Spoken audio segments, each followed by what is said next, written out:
I'm not pulling out of the driveway. We all know what that means. It's time for another Drive to Work Coronavirus Edition.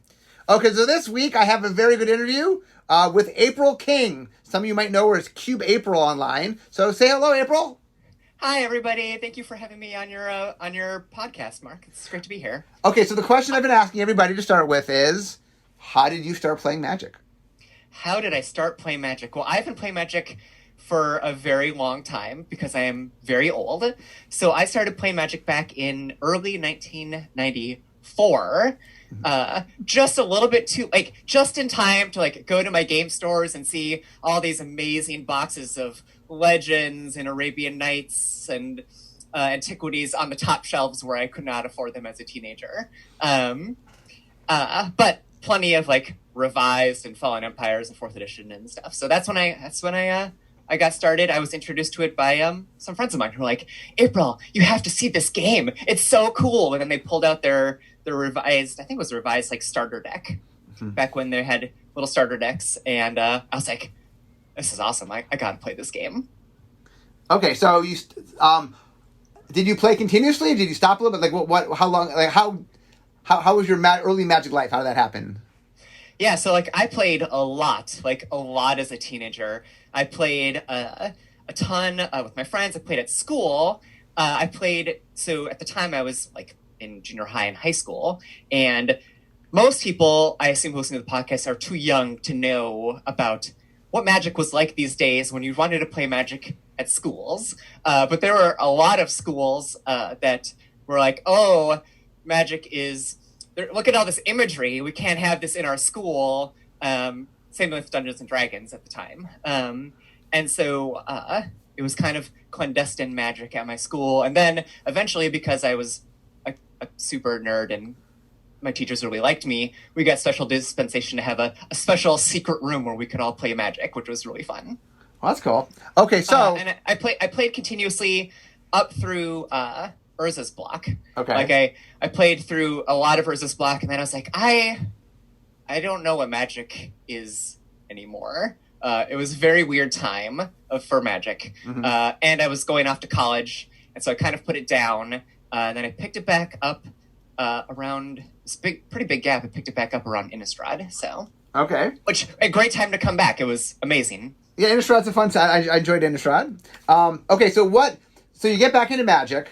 So your early life was more face-to-face, but as you got back, you started becoming a part of a larger Magic community, right? How did you start getting an internet presence? How did that happen? Yeah, it's really weird because I was never... I'd always poo-pooed social media. I was like, I don't like Facebook. This is just not for me. It's just bad for your mental health. And maybe it is, I don't know. But I was doing a lot of Cube stuff because I'd gotten introduced to Cube from some of the early Magic Online cubes by Tom the Pire. And I saw videos by LSV, I think, on YouTube. So I was like, I have to have a cube. So I started building my own cube and inviting my friends. And one of the friends that I invited was Megan and Maria from... Good, high five. Magic. Yeah. At the time, it was Magic the Amateur. Right. And they're like, April, you have to come on and do videos and talk about Cube because nobody knows anything about Cube, and this will be so interesting to people. So I was like, sure, I'll do that. And I made up a bunch of episodes, and they had me on, and it was super fun. And they were like, you should just join Twitter and talk about it. And I was like, okay. So I joined Twitter, and I started following you because I'd known about you for a long time, all the way back from Usenet posts. When you used to post on Usenet, it'd be like, hey, anybody want any of these boxes of Legends that are $80 or whatever, come and just send me just give me a call and I'll get them to you. So I've known about you for a long time. But I started following you on Twitter, and I was like, oh man, this is a great guy to dunk on. This will be great. I'll just be Evil Morrow. That sounds like a lot of fun. Okay, so the thing that I'm most fascinated, I mean, you do a lot online, and you have a whole persona, which is very cool. The thing that you do that I find the most fascinating is sort of Scryfall. Can we talk a little bit about Scryfall? Absolutely. So, it's really weird because I've been active with Scryfall since more or less the very beginning because I'm close friends from my work with people who have, people who built Scribble at the very Oh, beginning. real quick, let me.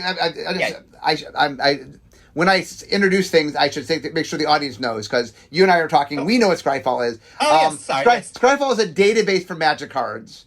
How do you describe Scryfall? That is exactly what it is. It's like a very, very incredibly complicated database with a thin veneer of queries on top of it. Luckily for us, we have one of the smartest database people I've ever met in my entire life who manages to tie it all together, because I sure as heck could not do it myself. So how did Scryfall start? Do you know the origins of Scryfall? Yeah, I mean, it was started, back 4 or 5 years ago, I want to say. Back when there was the previous site, which was, it's slipping my mind right now. There was another Magic search engine that everybody used, and it hadn't been. Why can't I think of the name? Anyways, I'll think of it later. Everybody used it, and it just didn't get updated, right? Like, people used it because it had good query syntax and stuff, and you could do. It was easy to find cards, but like there were points where it would get 2 or 3 sets out of date, and it's really hard to use the Magic search engine if you don't know, for example, what cards are in Standard. So a bunch of my friends decided that they could do better, and the Magic community really needed this because, at the time, I think Magic had like 12,000 cards, 11,000 cards, and now it's getting close to 20,000 unique cards. I think it's over 20. It passed 20 a little while ago. Is it? It might be over 20,000 unique cards. It's certainly over 20,000 unique printings of cards. Yeah. And so it's well over that. yeah, well over that. And so we're like, we got to make it better. We got to make it easy for people to find stuff. And so we kind of did. We structured ourselves based on the existing website, and kind of have grown from there. So okay, so what go ahead. Oh, go ahead. What do you do? What's your job? Yeah, so I actually we have a Slack where we would talk about the future of Scryfall and things that we should work on. So I have a lot of impact and feedback there, but I actually don't code on it very much. I do so much programming and stuff in my real life job that at the end of the day, I'm like, it's not like you, Mark, where you're like, I play Magic all day, and then I get done with the day, and I want to do podcasts, and I want to go on Tumblr and talk more about Magic. Like, I want to just be done with this stuff.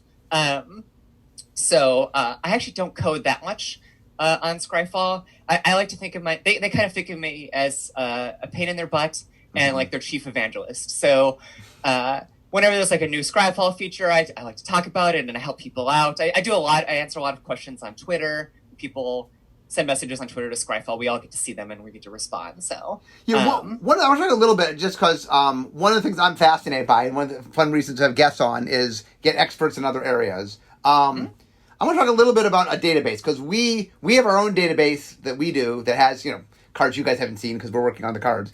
Right. So we have our own database, but the databases. I want to talk a little bit about Magic databases, because let's talk. What is the challenge of a Magic database? Why is a Magic database so hard? Yeah, well, I think the big problem is that, first of all, like Magic cards, like the Oracle text at the very least has a very strong templating language, which is really nice. Like Wizards has done a very good job of making sure that every card ever made follows the correct templating for how it should be. And that's great. But everything else on the card is kind of like, we're going to just keep experimenting, we're going to keep pushing in new directions, and it's as a player, that's great.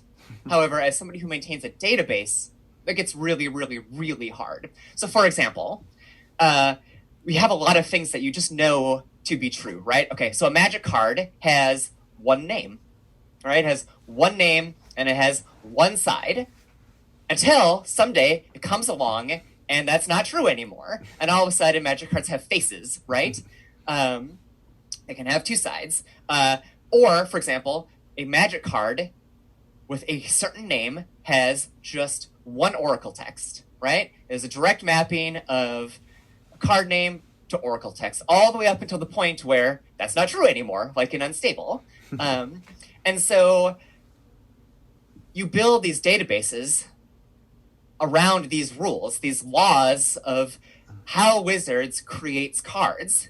and then every so often Wizards just comes out and just drops a bomb on us, and we're like, oh no, this is really terrible. And like I think Wizards has their own database, Yeah. and Gatherer for people who don't know, and Gatherer, it's been around for a long time, so it has some shortcomings that's just inherently. I was not talking about Gatherer, by the way. We do have Gatherer. We in our behind the scenes we have a database. Have your own database because sure. we have to have a database of cards that aren't out yet, and so we have our own data. That's what I was talking about behind the scenes. Got it. Well, the public database is Gatherer. Yes. Public database is Gatherer. What it's trying to do is a lot more focused. It's just like, here's every card in a set, but it's not trying to organize like, here are all the different arts for it. Here are all the different. There's lots and lots of things that cards do. Yeah. That if you are just trying to have a way to like find all the cards that exist by like their name. Yeah. That's one thing. But if you're trying to have a comprehensive database of every printing of every Magic card ever made, and you want it to be easily searchable, then you have a lot more problems when Wizards keeps innovating. I'm like living in dread of like for the first like triple-sided card, or like I don't even know what's going to happen next. But well, I mean, in Ikoria, for example, we just introduced the idea of a card that has two names. That was a brand new one. Yeah, no, it's very it's very, very tricky because it's just that one card. Yeah, and it has that was also.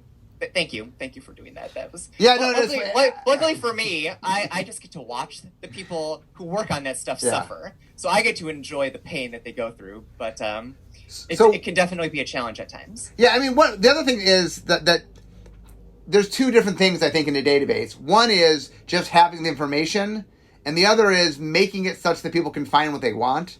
Because the way I explain it is, let's say I have a pile of shoes. And let's say I have 20,000 shoes, and I just put them in a giant pile on the floor. That doesn't mean you can find what you like. Just because the database has it doesn't mean that you can easily find it.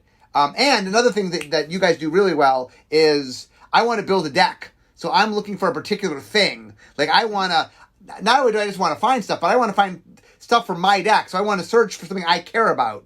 But I might care about something that nobody else cares about, or few people care about. And the flexibility of the way that Scryfall works is very fascinating to me, because no matter what you want, and in fact, you guys have been doing, I don't know what to call it, but where you look for something and people code it, and then I can look for people looking left or whatever the... Yeah. So there's actually... Scryfall is actually two databases, and someday we hope to get them integrated into one database. So we have the main Scryfall search engine, which is what most people are familiar with when they think of Scryfall. Yeah. We also have Tagger.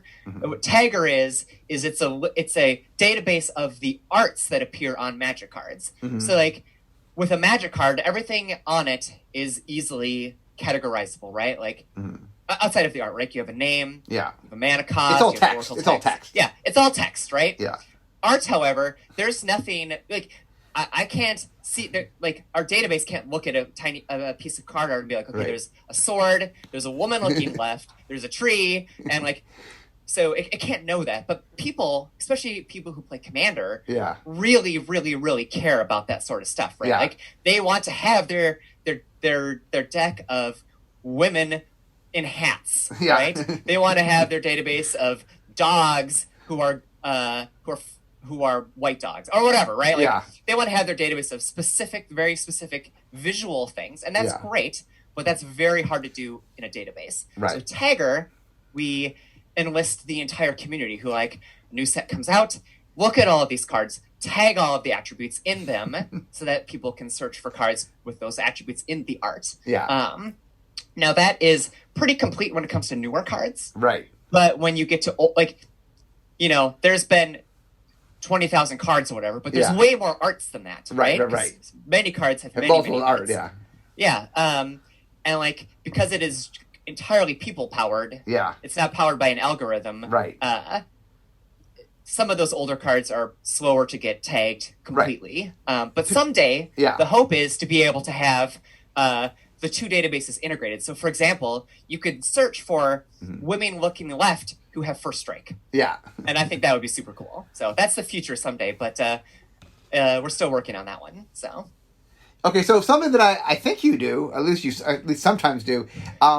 So there's always cards on the front of it, and it takes a while to realize that the cards are themed. Do you always do the themes, or different people do the themes? different people do the themes. So like we Okay. have a little group.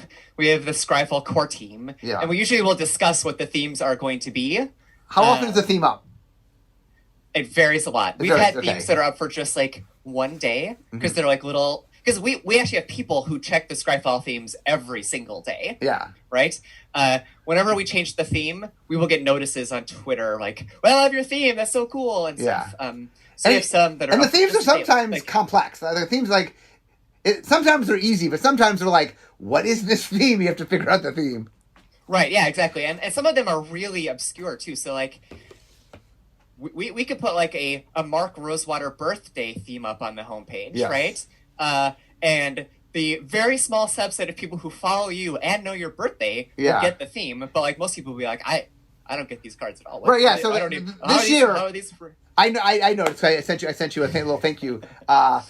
This year is my birthday, May 25th. For those who don't know my birthday. And on the site for the day, they just did themes I like.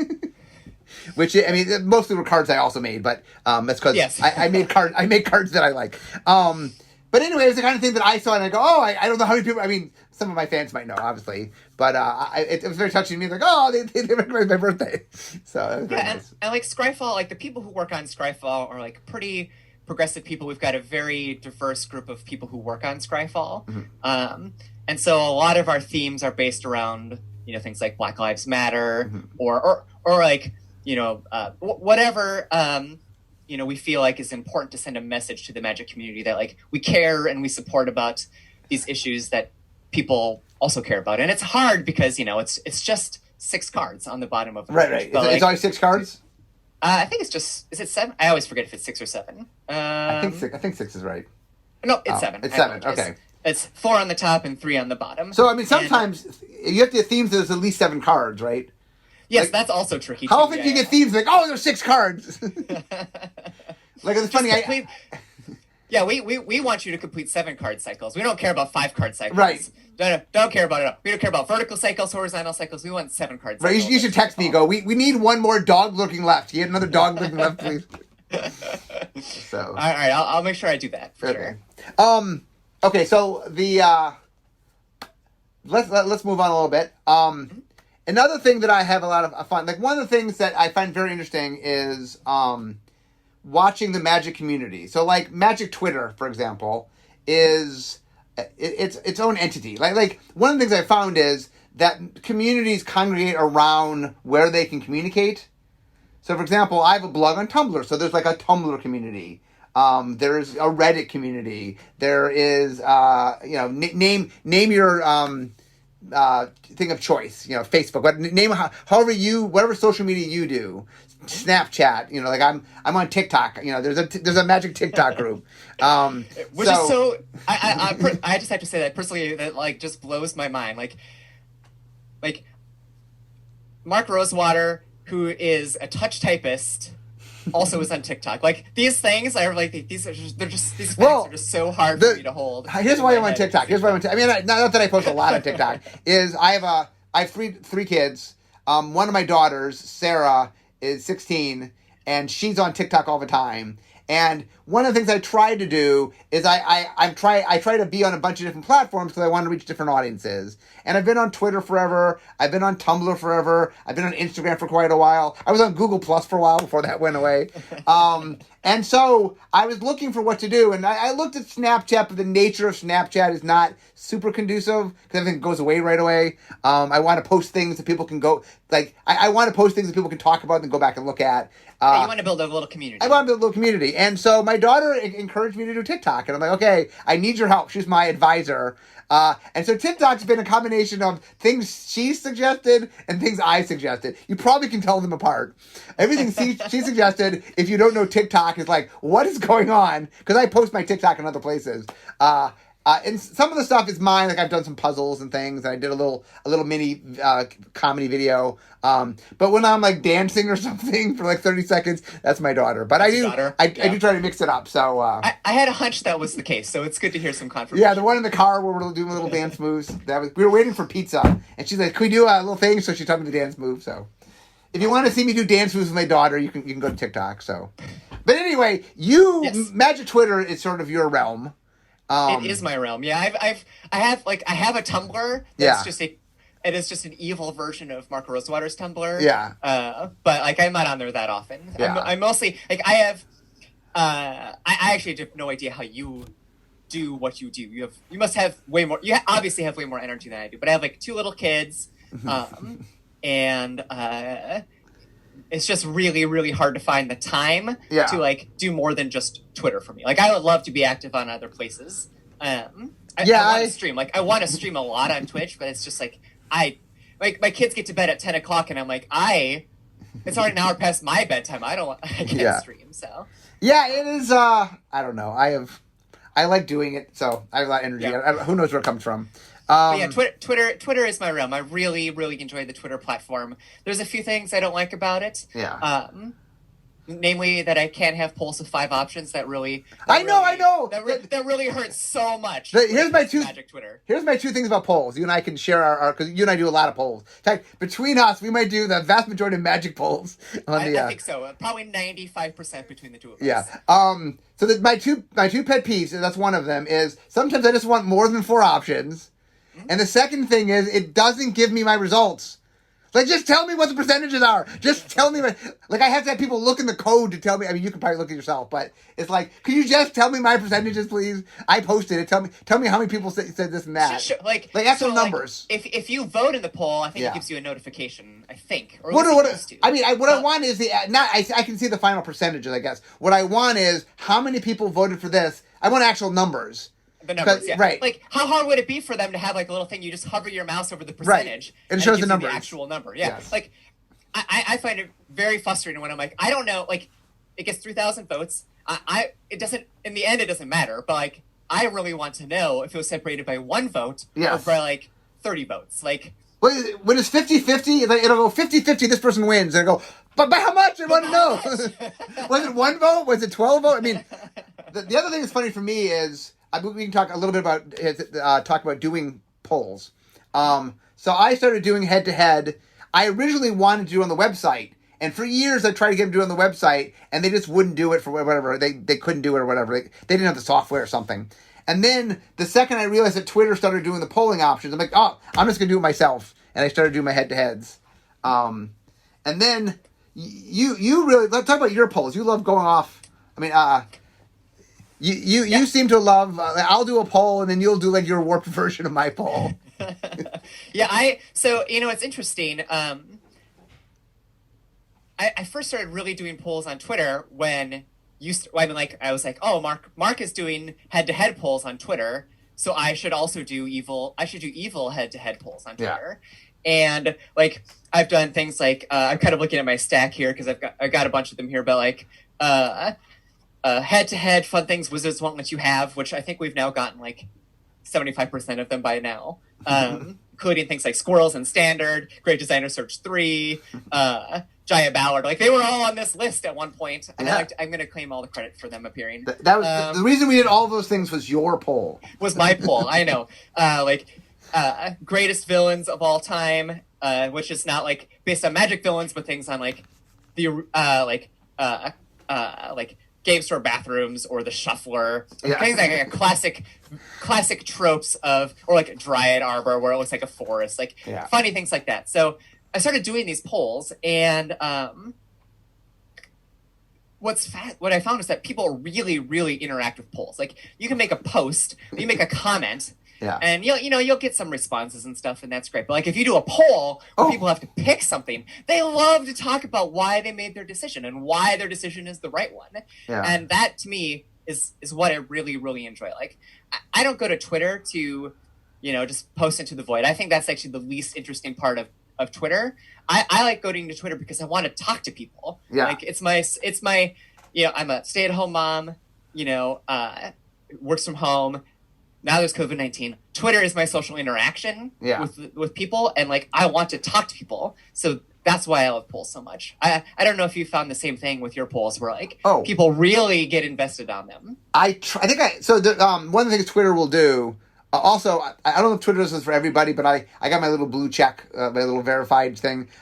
They'll give you data on sort of how you're doing, so you can see impressions and everything. So my impressions tripled when I started doing head to head. It was insane. Yeah, it's really crazy. Like it's just so much better for like getting people to open up. Yeah. And like they're really fun. Like I remember, I think my favorite poll you ever did was, I was like, people you want to return. I forget what it was, but at one point it was like Urza versus, was it Jaya? I think it was. I think Urza Jaya was the finals. Yeah, I think that. Urza versus Jaya was the finals, and I'm like, this cannot stand. I find Urza to be a like he's a hero, sort of. He's a kind of an. I don't even know how to describe him. Yeah, he's morally gray. Morally gray character, and like I love Jaya. She's my favorite, and I went to bat, and I was like, I only have like. I mean, at the time, I only had like 15,000 followers or whatever. Yeah. And I'm like, it was so close. I was like, I just need to move the needle just 1% to score the moral victory. And like when I won by like 1/10%, it just felt so good. It is fun. So one thing about the Twitter, like for those that don't know, so those that aren't on Twitter, give me sort of a take on what Magic Twitter is. How does Magic Twitter, how does it function, you think? Oh, golly. Oh my, geez, that's a deep question, Mauro. I asked you to send me questions to prepare if they were going to be hard ones. Magic Twitter is, it's there's people like to think of it as this like monolithic thing, but I've definitely found that there are definite subgroups of people that folks tend to follow. Like there are the wizards like you, like We Sharp, like the various people who are like very visible on Twitter, like Ethan, Gavin, and so on. They're the pros. Some people just follow pros, like they just follow people who are who are very good at Magic and playing the MPL. Very good at Magic, right? Yeah. Like then there are people who just follow like the Commander people, like Shivam and whatnot. People who like are on the Commander committee, and then there's like people who just like follow comedians, right? Like people who just like at least I think they think I'm funny as much as my children don't agree. But like. People who just do like weird stuff, who just post about funny things on Magic, who are just very interactive. So that's kind of the little circle that I like to fall into. Yeah. But it's definitely not like, except for you. Like I think you and maybe the professor are followed by maybe the Magic Twitter community at large, but most people tend to follow certain subgroups, I think. But one of the fun things about Twitter, for those who've never been on Twitter, is you pick and choose what you want to see. So you find the people that you find interesting, and then you follow those people, and then you can interact with them. And depend, like, for example, one of the fun things about Twitter is someone can say something and I'll respond. I mean, I don't respond to every Twitter just because I'm busy, but I mean, if someone asks a quick question, I know the answer, I'll just answer on Twitter, or something comes up. I use Twitter a lot to just communicate with people because it's very instant and very fast. And if you've never been on Twitter and you're a Magic player, there are so many people. I mean, it's such a choice of people, whether it's people who work on Magic, people who, do Magic as a, the press, or people that sort of, I don't know what to call them, the contributors that sort of talk about Magic.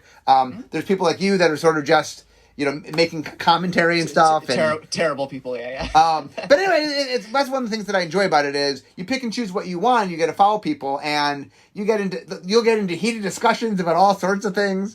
In fact, one of the things I find funny is, at Wizards, in the pit, we will go off on random tangents. Like, I do comics about it, where we're just arguing about how good a basketball team the Lord of the Rings would be. I love Tales from the Pit. They're great. And anyway, so it's interesting how I enjoy that. And Twitter has the same kind of quality where, like, for example, I'll make a comic about something, and then just people will go off on whatever, and it's just funny to watch people. Like, I had a comic yesterday where I was talking about if Magic Spells had Yelp reviews.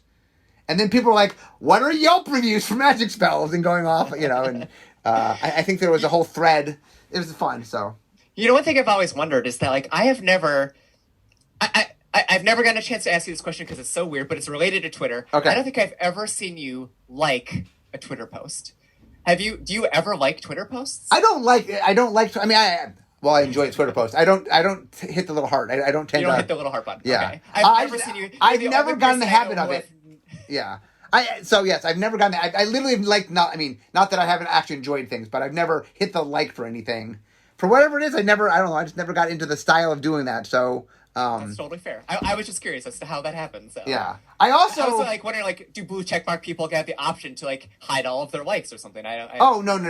By the way, I was so excited when I got my blue check. I was crazy excited, and I went to my family. I'm like, I got a blue check, and they're like, we have no idea what you're talking about.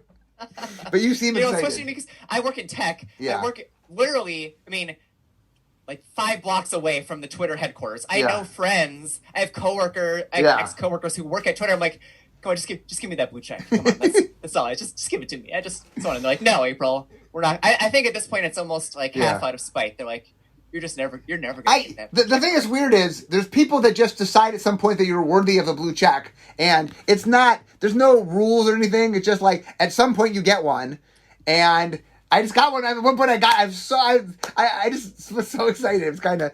Anyway, it was. So fun. like it used to be that there was a page you could go to and you could be like, please verify my profile. Here's a bunch of evidence or whatever. They're like, you have to show that you're a significant person for whatever reason. Yeah. And you could go to this page and submit evidence, and then they would give you a ruling. Yeah. And then they're like, we don't want to do this. This is just too much work. So now it's just essentially appears at random. Well, there's a secret cabal or something. They do. There is a secret cabal, yes, of blue checkmark givers. So, yes. so the one thing I'm trying to do with a lot of my interviews is I'm trying to encourage people to expand their magic awareness a little bit. So the 2 big things from today for you, one is check out Twitter. Magic Twitter is a lot of fun. There's a lot of people to follow, and you can pick and choose. Like you can customize. Like, do you watch the professionals' videos? You can follow them. You watch Megan Maria? Both of them are on. You know, every magic celebrity you can think of probably is on Twitter, or the vast majority of them is, including not just me, but a lot of people that work at Wizard. A lot of people that work at Wizards have Twitters, and so anyway, there's Magic Twitter. So if you've never do Magic Twitter, that's fun to do. The second thing is Scryfall. It is a really good database. I do use Scryfall from time to time, and it's when I want to find, especially when I want to find weird, obscure things. You guys have the best at finding very weird and offbeat things to look for.